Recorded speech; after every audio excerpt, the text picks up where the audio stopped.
गुरु तो शिष्य के ऊपर दया करते हैं ना, हमको शिष्य के रूप में दया मांगनी है कि हे शिव, आप मेरे गुरु हैं, मैं आपके शिष्य हूँ, मुझ शिष्य पर दया कर दीजिए, शिष्य आप हो जाएं, इसके लिए महादेव से दया मांगिए। दूसरा काम है दूसरों को भी इस काम के लिए प्रेरित करना कि वो भी शिव को अपना गुरु बनाए। दूसरों को शिव का शिष्य होने के लिए प्रेरित करिए, दूसरों को शिव का शिष्य बनाना है। दूसरा सूत्र है दूसरों को शिव का शिष्य बनाना, उसके लिए हम चर्चा करेंगे, लोगों को प्रेरित करेंगे कि भैया आप भी महादेव को अपना गुरु बना लीजिए। महादेव की पूजा हम आप करते ही हैं, महादेव से हम लोग सब कुछ लेते हैं, धन संपत्ति संपदा सब कुछ लेते हैं। वो महादेव ज्ञान भी देता है, उनसे ज्ञान लेने की जरूरत है और ज्ञान लेने के लिए शिष्य बनना पड़ेगा, क्योंकि पिता के रूप में वो बेटे को बेटी को सब कुछ दे सकता है लेकिन ज्ञान नहीं दे सकता है। ज्ञान लेने के लिए तो वो शिक्षक के रूप में शिष्य से जुड़ेगा। ठीक वैसे ही हमको आपको महादेव से ज्ञान लेना है तो उसको अपना गुरु बनाना होगा, उनसे गुरु रूप में जुड़ना होगा। शिष्य भाव दीजिए उनको, लोगों को प्रेरित करिए कि आप भी शिव को अपना गुरु बनाइए। दूसरा काम है दूसरों को शिव का शिष्य बनाना। तीसरा काम है अपने गुरु शिव को प्रणाम निवेदित करना है हमको आपको।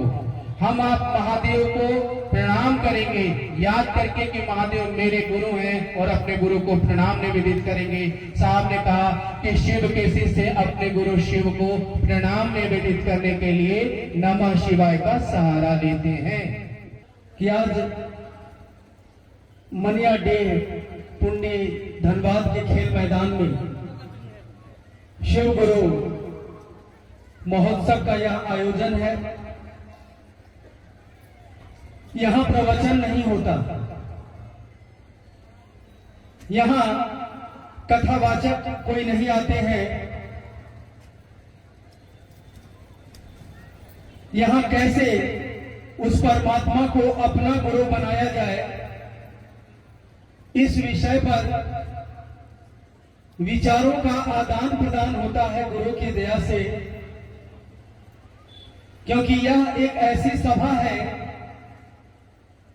पूरे 10,000 साल के आध्यात्मिक इतिहास में जो पहली बार धरती पर और आसमान में यह आरंभ हुआ है कि यहां गुरु अपने शिष्य के माध्यम से शिष्य के लिए बोलते हैं।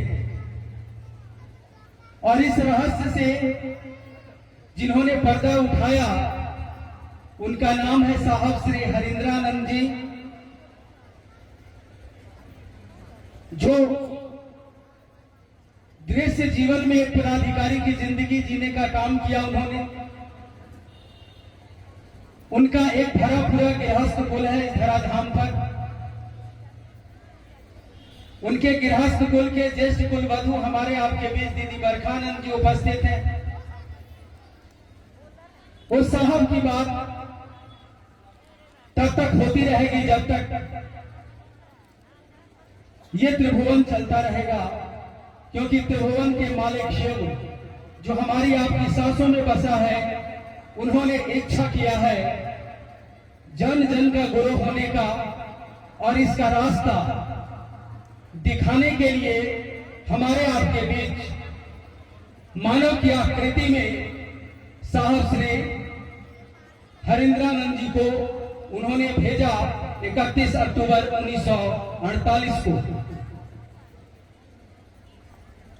शिक्षा विभाग के सबसे बड़े पदाधिकारी राज्य के जो होते हैं निदेशक, उनके घर में इनका जन्म होना, लालन पालन होना, लेकिन अलौकिक शक्तियों की तलाश में ये जिंदगी क्या है, ये ईश्वर की दी हुई जिंदगी है। ईश्वर से कैसे भेंट होगी, उस ईश्वर से कैसे मुलाकात होगी ताकि जीवन के हर दर्द से मुक्ति मिले, इसकी जिज्ञासा लिए इनकी जीवन यात्रा गुजरती रही, पढ़ाई लिखाई भी चलती रही। मिथिलांचल में लोग गीत में गाते हैं कि श्मशान में एकता जोगिया धुनी अक्षरा मौने योग, और उसी धुनी का यह परिणाम है आज की शोध शिष्यता।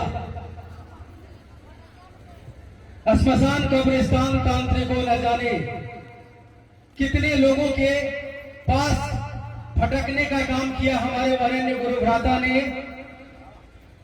परमात्मा की तलाश में, इस अलौकिक शक्ति की तलाश में जो हमको आपको तलाश के उन्होंने दिया, शिव गुरु के शिष्यता, जिसके कारण हम आप आज बैठे हैं। सभी दुखों की दवा है ये जो शिव शिष्यता हमको आपको मिली है, जिसको 3 सूत्र में हम आप अपने जीवन में उतारने का प्रयास करते हैं।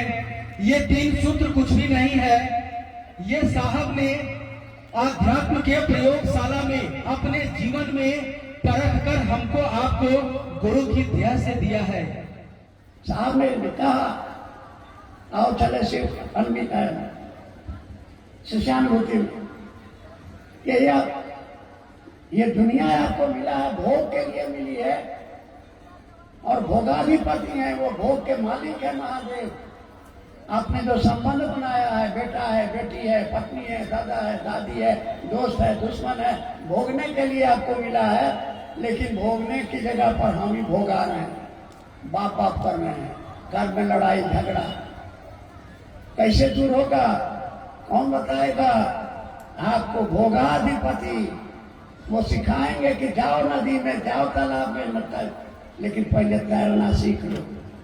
बिना तैरना सीखे जाओगे तो डूब के मर जाओगे।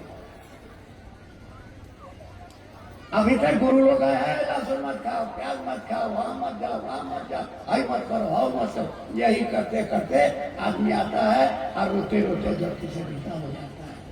साहब ने तलाश किया, कहा कि इससे बढ़िया गुरु तो धरती पर है ही नहीं है, और ये कोई नई बात नहीं है, हमारे वेद हमारे पुराण का है। और आपको विश्वास नहीं है तो आजमा के देख लीजिए। साहब ने कहा कि हमने आजमा के देखा कि वो महादेव सुनता है, आपकी बात सुनता है, और आपके पास में भी अनुभव है। बहुत सारे गुरु भाई गुरु बहन हैं जिन्होंने कहा कि हे महादेव, अगर हमारा बेटवा के नौकरी लग जाता ही ना तो चर्चा करेंगे। ईमानदारी से बोलिए तो ऐसा होता है क्या? होता है, लेकिन वो गड़बड़ी हो जाता है। 20,000 रुपया देगा डीजे वाले को, 10,000 दिएगा बाजा बजाने वाले को, 5,000 देगा भजन गाने वाले को, और गांव भर को भजन भोज कर देगा। आज जिसने बेटवा को नौकरी दिया महादेव को क्या दिए? ईमानदारी से सोच के बताइए तो गड़बड़ हो गया ना? है बेटिया का ब्याह हो गया, खर्चा खूब कर दिए, आज कहेंगे कि 5 रुपया संस्था के दान दे दो, क्या कीजिएगा? है क्या काम है?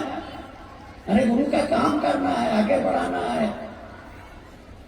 आदमी रो रहा है, तरस रहा है, आपके सामने में आपके पास में है, वो अमृत का प्याला है, उसको पियो ना। अरे उस महादेव को अपना गुरु बनाओ ना।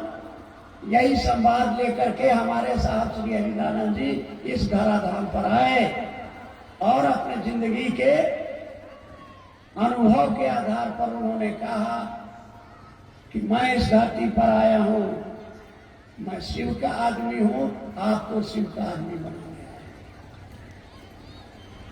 आपको जीवन जीने की कला सिखाने आया हूं। आपको भोग और मोक्ष अभिन्न रूप से एक साथ मिलेगा। कैसे मिलेगा? कहा कि ढेर ज्ञान का जरूरत नहीं है, बस 3 तो काम करो ना। 3 तो काम करना है, जिसको हम 3 सूत्र कहते हैं। यह सूत्र क्या है? काम है, सहारा है।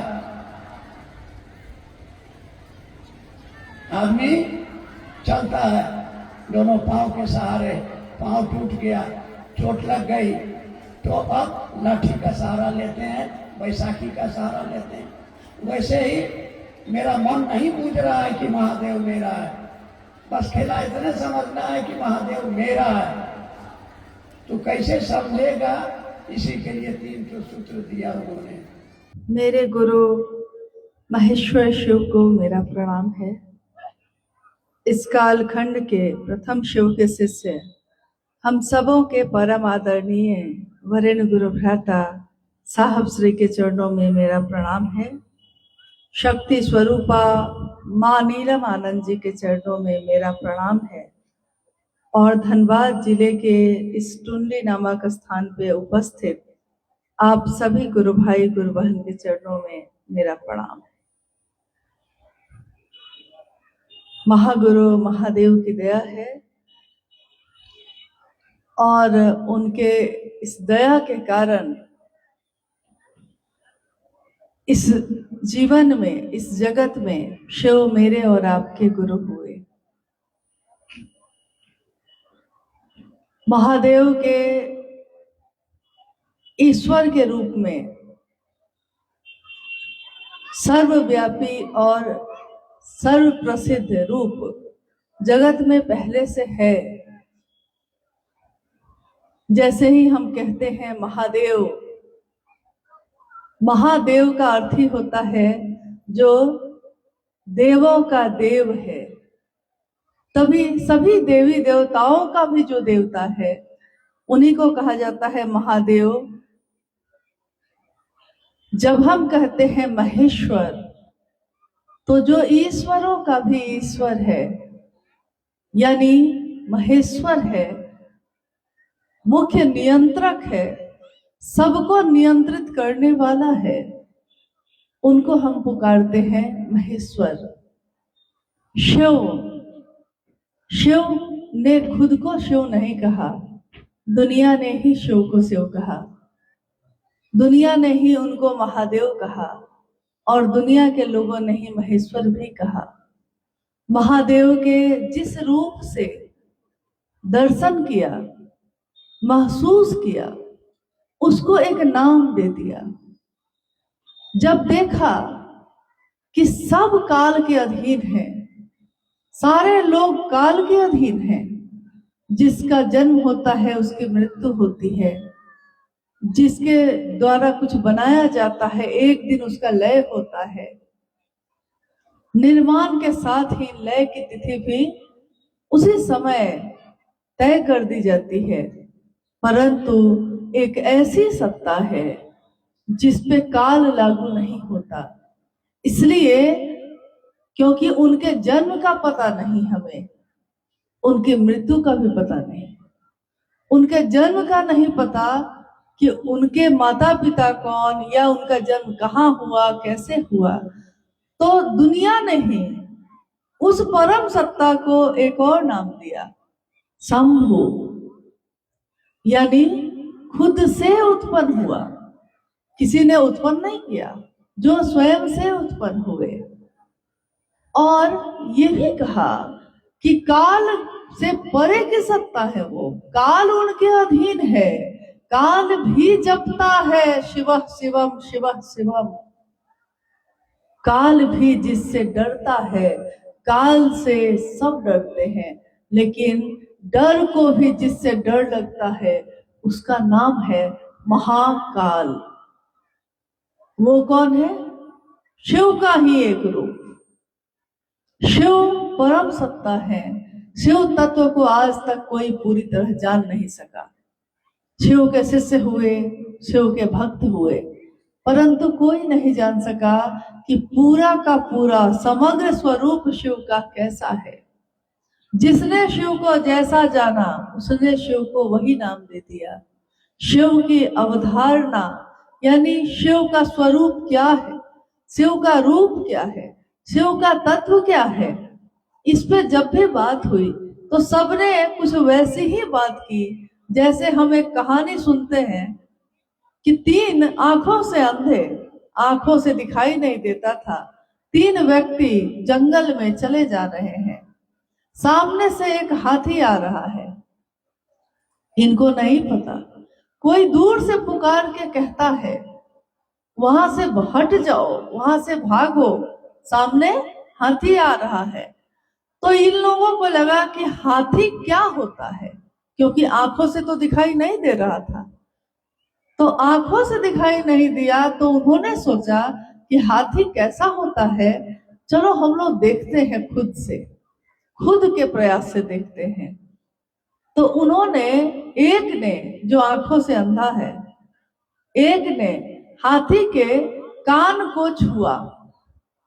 हाथी सर झुकाया, उसने उसके कानों को छुआ।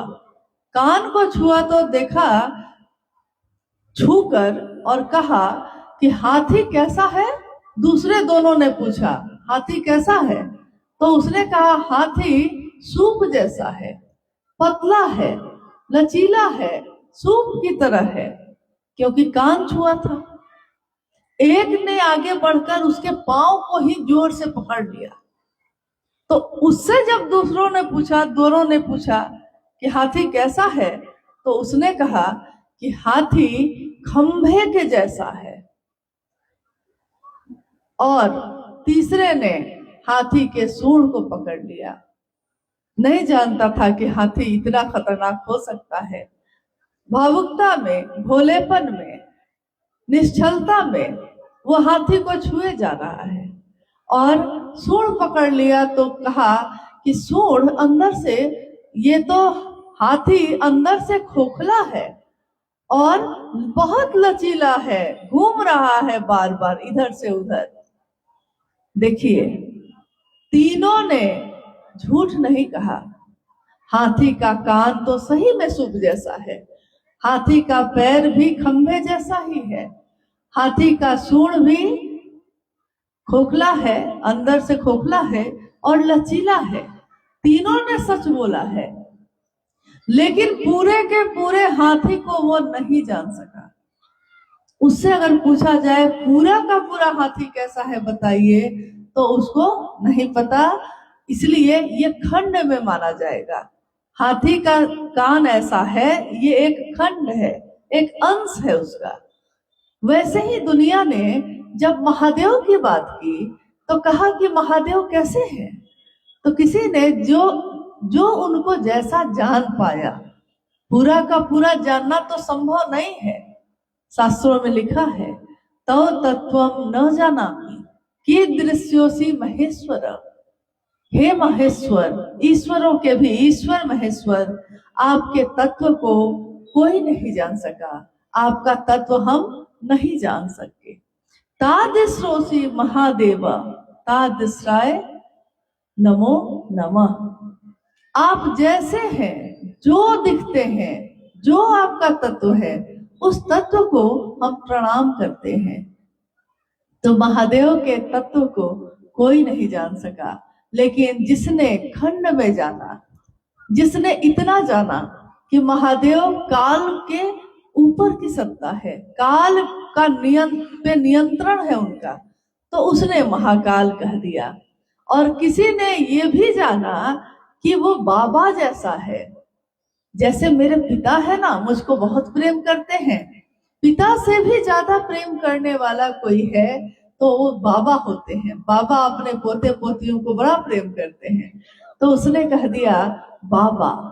इसलिए देवघर में मंदिर का नाम ही है, उस स्थान का ही नाम है बाबा धाम, वैद्यनाथ धाम है। वैदों के भी वैद्य कौन है? शिव है। इसलिए उनका एक नाम ये भी है। जो देवघर में मंदिर की स्थापना है उसका नाम है वैद्यनाथ धाम, लेकिन आम बोलचाल की भाषा में हम कहते हैं बाबा धाम। बनारस में जो शिव के मंदिर की स्थापना है उस मंदिर का एक नाम है, लेकिन अमूमन बोलचाल की भाषा में लोग कहते हैं विश्वनाथ, बाबा विश्वनाथ का मंदिर है वो। लेकिन उस मंदिर में जो शिव की शिवलिंग जो स्थापित है, उस मंदिर की प्रसिद्धि ज्ञानवापी महादेव के नाम से है। ज्ञानवापी का अर्थ होता है ज्ञान का वपन करने वाला। जैसे खेतों में धान का वपन करते हैं, हम धान को रोपते हैं, उसके पौधे को, बिचड़े को, वैसे ही वो शिव गुरु के रूप में हमारे मन में, मन ही वो खेत है और उसमें वो पौधा ज्ञान का वपन करते हैं, जिसमें कभी पल्लवित पुष्पित होकर ज्ञान बढ़ता है और एक दिन वो शिष्य जो शिव को गुरु बनाता है शिव जैसा हो जाता है।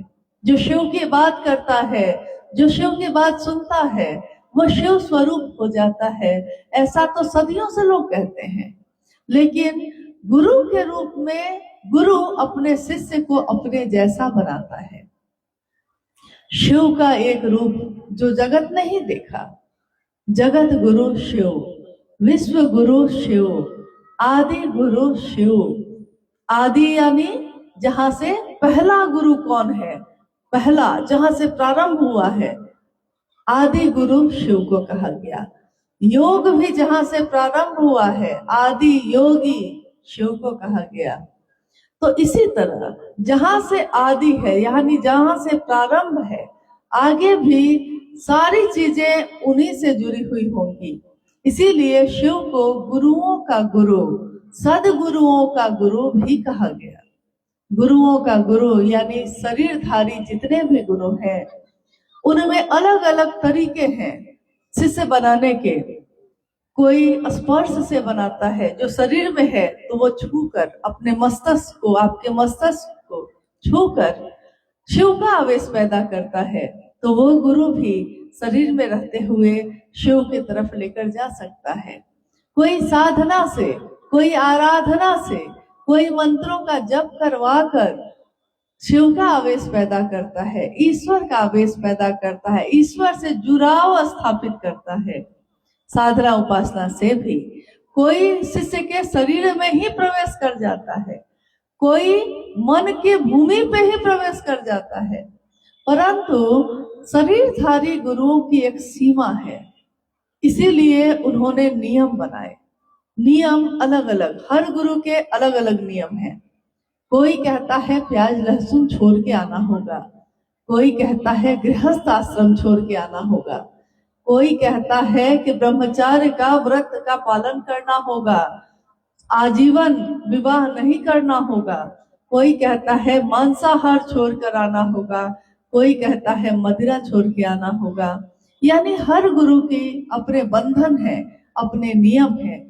जो उस नियम के अंतर्गत आते हैं, जो उस बंधन से बंध के आते हैं, वो शरीरधारी गुरु उसको शिव की तरफ ले जा सकता है। परंतु जब हम बात करते हैं सदगुरु की, सदगुरु भी शरीर में होते हुए गुरु से ऊपर की श्रेणी है, जो शरीर में रहते हैं परंतु मात्र दया से भी शिव का आवेश पैदा कर सकते हैं, क्योंकि वो शरीर में होते हैं। तो उनमें भी एक न एक नियम, एक न एक बंधन, या पसंद या नापसंद होगा ही होगा। तो बंधन तो है ना, यहाँ भी है।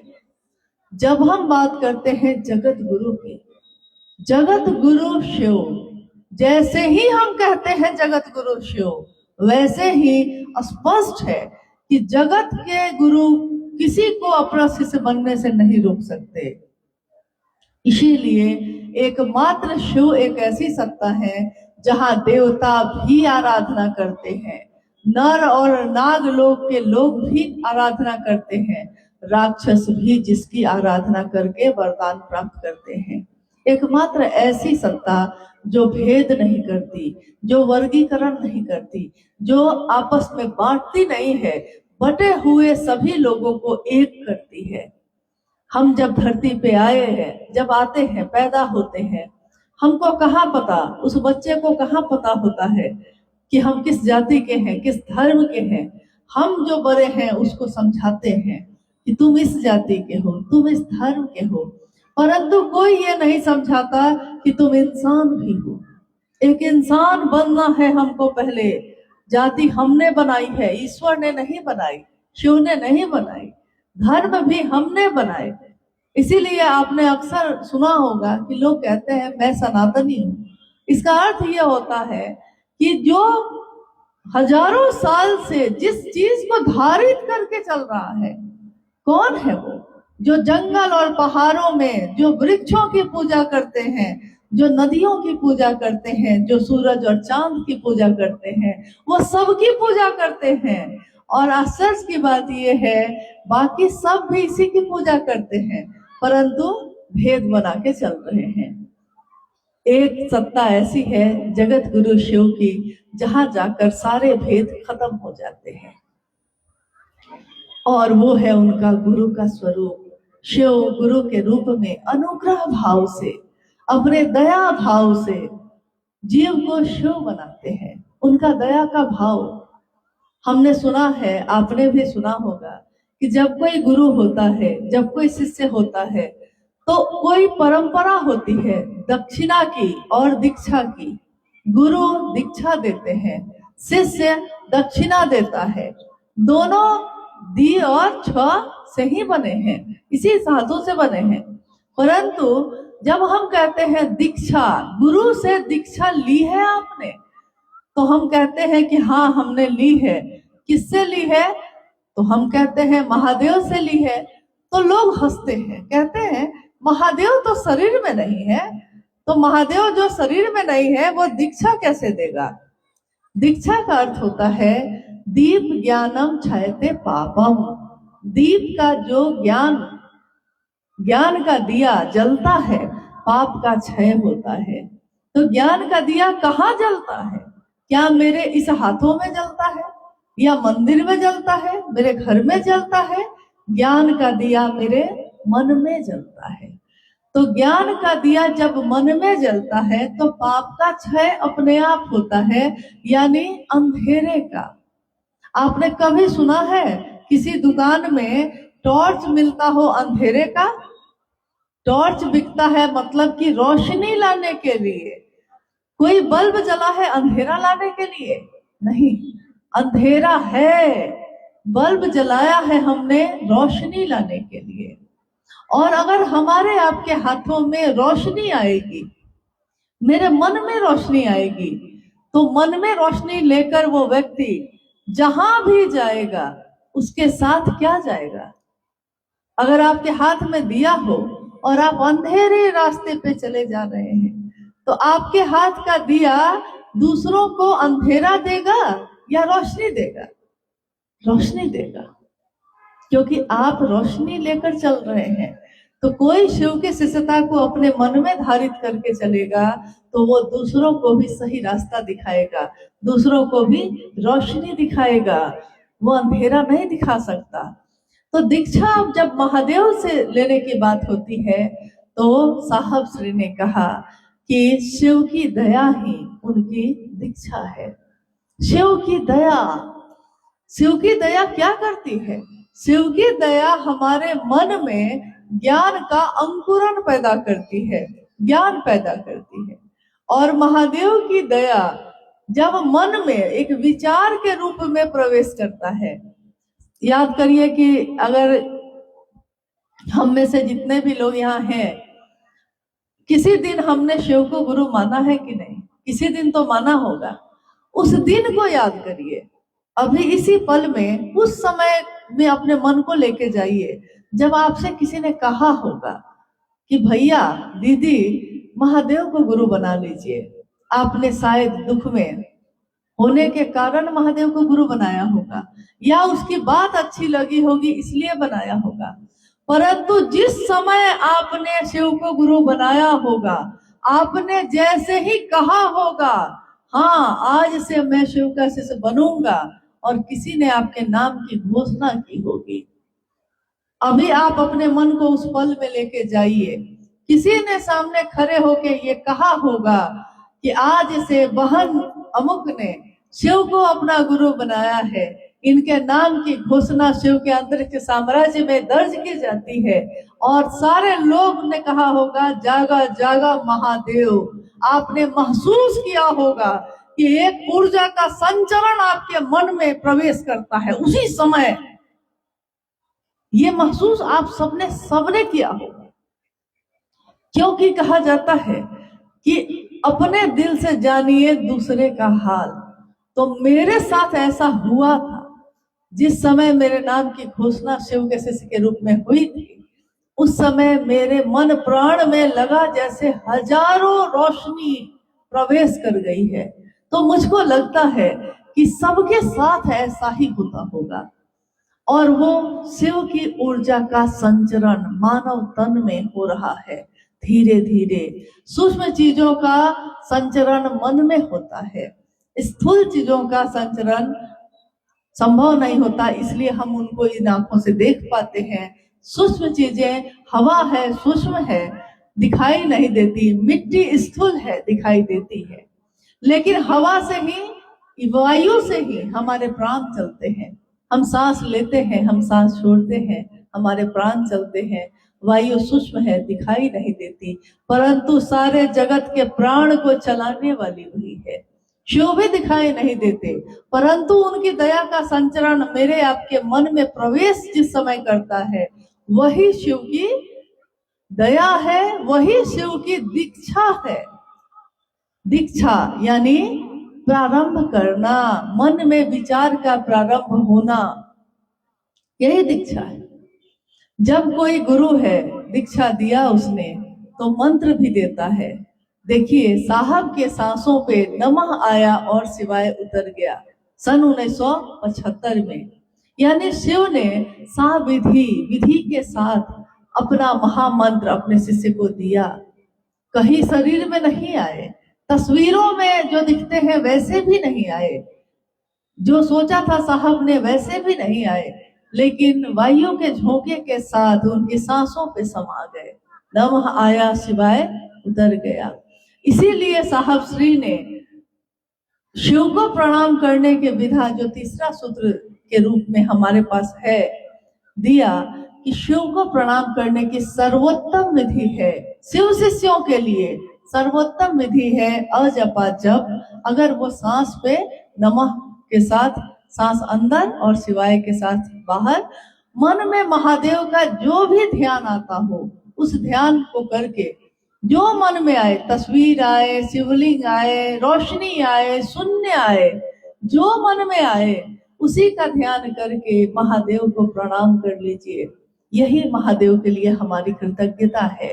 गुरु की दक्षिणा भी है, क्योंकि जब कोई शरीर में गुरु होता है तो दक्षिणा के रूप में हम लोग वस्तु देते हैं, सामान देते हैं, कपड़ा देते हैं, पैसा देते हैं, फल देते हैं, गहने देते हैं, बिस्तर देते हैं, पलंग देते हैं, घर बना के दे देते हैं, खेत दे देते हैं। यानी गुरु शरीर में है तो जो मेरे पास है उसमें से जो मुझको अच्छा लगे मैं गुरु को दक्षिणा के रूप में दे सकती हूँ। परंतु जब शिव गुरु होंगे तो उनको दक्षिणा के रूप में हम क्या दे सकते हैं? क्या वो करेगा लेकर चढ़ावा, सब कुछ त्याग के बैठा है, जो सब कुछ त्याग के बैठा है वो हमसे आपसे चढ़ावा के रूप में लेना चाहेगा तो क्या लेगा? तो महादेव को हम शिष्य का भाव दे सके, महादेव से मन ही मन निस्वार्थ भाव से, बिना किसी कामना के, पहला सूत्र में जो हम बोलते हैं, हे शिव आप मेरे गुरु हैं, मैं आपका शिष्य हूँ, मुझ शिष्य पर दया कर दीजिए, ये बोलना ही कृतज्ञता है, गुरु की दक्षिणा है। शिव की चर्चा, शिव अच्छे हैं, बहुत सुंदर हैं, कर्पूर गौरम है वो, करुणावतारम है वो, लेकिन यही जो कर्पूर गौरम है, ये जो करुणा के अवतारम शिव हैं, ये जो मेरे गुरु हैं, वो इतने सत्य हैं, इतने सुंदर हैं कि साहब श्री ने कहा कि महादेव की इस सुंदरता को दुनिया में बांटो, लोगों से जाके कहो शिव बहुत अच्छे हैं, शिव आपके गुरु भी हो सकते हैं, शिव जगत के गुरु हैं। वो नहीं कह सकते कि तुम इस जाति के हो, तुम इस धर्म के हो, तुम कुरूप हो, तुम खूबसूरत हो, शिव नहीं कह सकते। शिव नहीं कह सकते कि तुम शाकाहारी हो कि मांसाहारी हो। शिव जैसे हम हैं वैसे ही हमको ग्रहण करते हैं और धीरे धीरे उनके द्वारा उतरा ज्ञान हमारे मन से जो गलत चीजें हैं वो खत्म होती जाती हैं और सही चीजें बढ़ती चली जाती हैं। जिस तरह आग अगर जल रहा हो तो एक हवा ऐसी हम करते हैं जिससे आग बुझ जाती है और एक हवा ऐसी होती है जिससे आग और ज्यादा जल उठती है। महादेव की दया भी शिष्य के कर्मफल के अच्छे बीज को और हवा देकर वृक्ष बनाते हैं। बुरे जो कर्म है, कर्मफल भोगने की बाध्यता है, उसको उन्हीं की दया दग्ध करती है और भोगने की व्यवस्था का संहार भी करती है। महादेव को गुरु मानकर उनको दक्षिणा के रूप में बस हम इतना ही दे सकते हैं कि महादेव ने जो आदेश दिया है, जो कहा है, शिव की बात दूसरों से करें, खुद भी शिव के शिष्य बने, दूसरों को भी शिव का शिष्य बनाए। हम अपने जीवन को चलाने के लिए बहुत सारे काम करते हैं। जीवन को चलाने के लिए जगत है, तो जगत में झूठ भी है, फरेब भी है, छल भी है। परंतु जगत को बेचकर जगत को खरीदने का रिवाज पुराना है। साहब श्री ने हमेशा कहा है, ये जगत को बेचकर जगत को खरीदने का रिवाज पुराना है। शिव को बेचकर जगत को मत खरीदना, क्योंकि शिव के शिष्य ऐसा नहीं करते, शिव के गण ऐसा नहीं करते, शिव के लोग ऐसा नहीं करते। हम शिव के लिए दुनिया को बेच दें, लेकिन शिव को नहीं बेचते। इसलिए उनके इस वाक्य को हमेशा याद रखिएगा। उनके द्वारा दिए हुए शिव की शिष्यता का दान शिव का दान, ऐसा दान जो किसी ने कभी किसी के लिए नहीं किया होगा। हम जो कहते हैं साहब, हम जो कहते हैं दीदी, ये कौन है? शायद आपने, कुछ लोगों ने तो शरीर में उनका दर्शन किया होगा, कुछ ने नहीं किया होगा। किसी ने हाल में शिव को गुरु माना होगा, तो शायद उसने सशरीर दर्शन ना किया होगा। लेकिन शिव के शिष्य साहब एक ही व्यक्ति को कहते हैं, वरेण्य गुरु भ्राता साहब श्री हरिदानंद जी। इसके अलावा हमारे वरेण्य और कोई दूसरे नहीं हो सकते। हम दीदी नीलम आनंद को पुकारते हैं। हम सबकी दीदी माँ एक ही है, माँ नीलम आनंद। और ये दोनों वो हैं जिन्होंने शिव शिष्य बनने में हमारी मदद की। महादेव तो थे ही, दुनिया तो थी ही, लेकिन महादेव का शिष्य हम कैसे बन सकते हैं, ये बताने वाला कोई नहीं था। महादेव की पूजा हो रही थी, महादेव के महामृत्युंजय मंत्र का जप हो रहा था, महादेव के अनेक रूपों का दर्शन दुनिया करके चमत्कृत हो रही थी। परंतु महादेव मेरे दिल में भी स्थापित हो सकता है, ये बात हमको किसी ने नहीं बताई। सबने तो यही कहा कि महादेव की स्थापना मंदिर में होगी, लेकिन मंदिर के साथ साथ महादेव की स्थापना दिल में भी होगी। ये बात साहब और दीदी ने बताई है। और ये बात है कि किसी ने अगर जीवन में एक गिलास पानी भी आपको पिलाया है तो उसने एहसान किया है, उसकी कृतज्ञता हम भूल नहीं सकते। और यहाँ तो साहब और दीदी ने महादेव का ही दान कर दिया, महादेव को ही दे दिया। तो सोचिए कि हम कितना भी उनका नाम लेंगे, हम उनके प्रति अपनी कृतज्ञता को प्रकट नहीं कर सकते। हम नहीं बता सकते कि उन्होंने क्या दिया है। इतना दिया महादेव ने मुझको जितनी मेरी औकात नहीं, इतना दिया महादेव ने मुझको जितनी मेरी औकात नहीं। ये तो कर्म है उनका, वरना मुझ में तो ऐसी बात नहीं, हम सब में तो ऐसी बात नहीं थी कि महादेव मेरे शिष्य, हम उनके शिष्य बनते, महादेव मेरे गुरु बनते। आज हम गर्व से कहते हैं कि शायद दुनिया में हमारे पास कोई ऐसी चीज बहुत अच्छी ना हो। हमने सुंदर होना चाहा, ना हुए, हमने स्वस्थ होना चाहा, ना हुए, हमने सबसे अमीर होना चाहा, ना हुए, कोई ना कोई हमसे ज्यादा है। परंतु एक चीज तो हमारे पास ऐसी मिली, इस कलयुग में मिली, जिस युग के बारे में लोगों ने कहा कि इस युग में महेश्वर और चंडी की पूजा होगी, ये एक ऐसा युग होगा।